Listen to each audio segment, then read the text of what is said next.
TheJamies.net. Norfolk, Virginia became one of the newest year-round homeports on the East Coast in 2025 when Carnival started sailing from the city year-round. We sailed out of Norfolk in April 2026 aboard the Carnival Sunshine for an 8-day cruise, and it was our first time embarking at the port.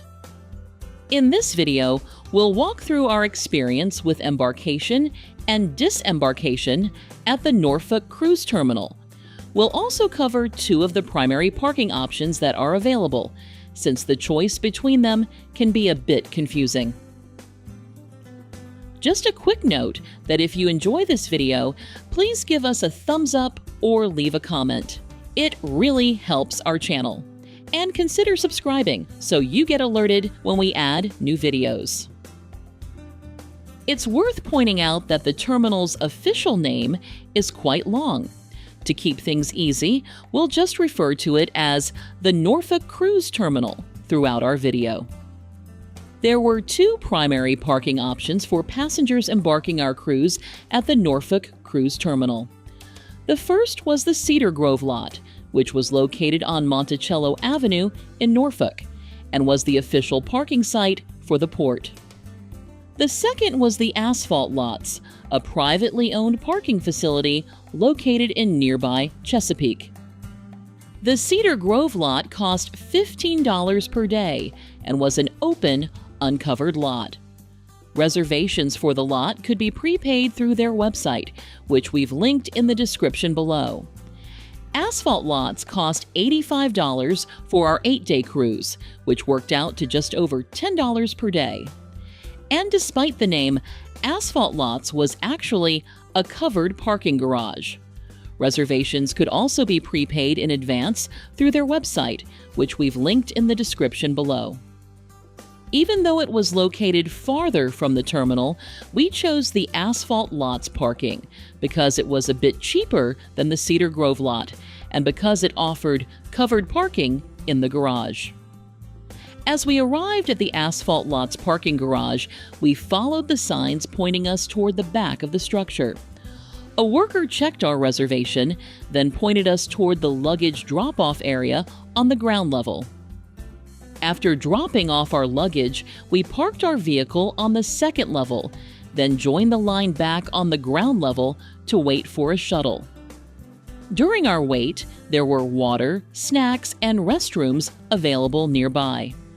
We only had about a 10 to 15-minute wait before having our luggage loaded onto the shuttle and heading towards the cruise terminal.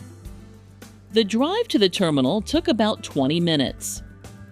It's important to note that ASPHALT lots and the Cedar Grove lot handle luggage differently.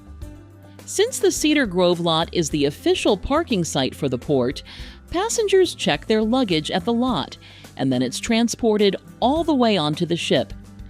With ASPHALT lots, our luggage was transported with us aboard the shuttle to the drop-off area at the terminal. From there, we had to take it to the entrance of the terminal building ourselves. At the cruise terminal, the Cedar Grove lot bus area was located near the terminal itself, and the ASPHALT lots shuttle area was located a bit farther away along the roadside.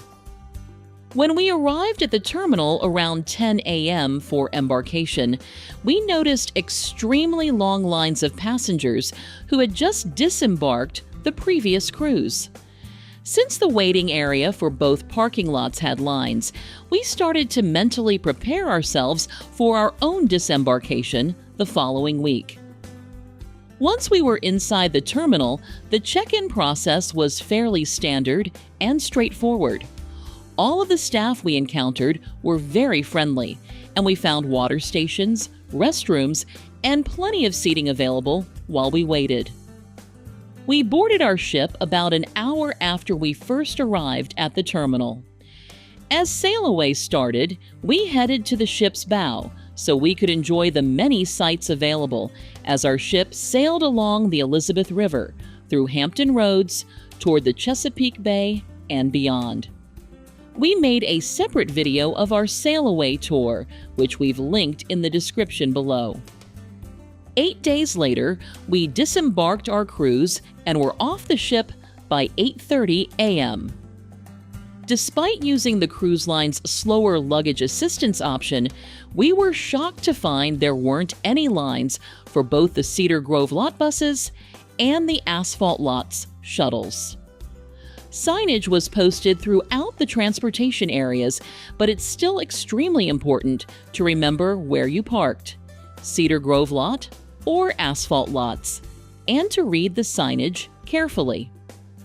About halfway through our shuttle ride back to ASPHALT lots, one passenger suddenly realized he was supposed to be on a bus for the Cedar Grove lot instead. For passengers who were being picked up or dropped off via taxi, rideshare, or private vehicle, the designated area for those was located on Waterside Drive, just past the terminal in front of Town Point Park.